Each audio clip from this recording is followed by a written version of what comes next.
A Fresno high school student is headed to court this week accused of committing a sex crime against a teammate on a wrestling mat. At issue is a controversial wrestling move that some say amounts to sexual assault.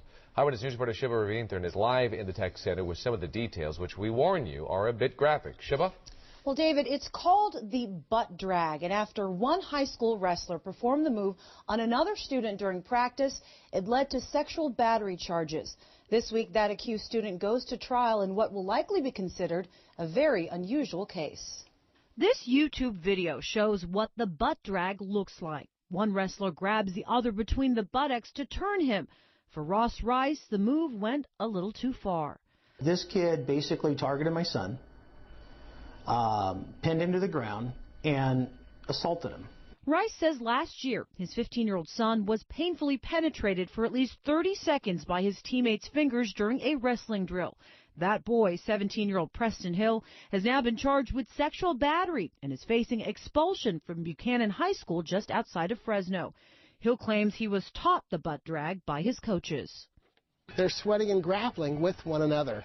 There is a certain amount of give and take that's involved when you're in that type of an intimate sport. We defend it by saying the conduct that he's alleged to have done is overblown and and completely out of context of what happened. I'll reach back here and kind of go up the crotch to control the hips, and I'll just kind of pass, I'll suck him by. Encino's Crespi High School wrestling coach Mike Oddman says the butt drag is a legal move, but he would never teach his students to penetrate an opponent with their fingers. Nothing in wrestling tactics that would say, hey, when in doubt, insert. That never comes into play. The victim in this case told police the older boy made a threatening gesture to him before they wrestled, a claim Hill denies.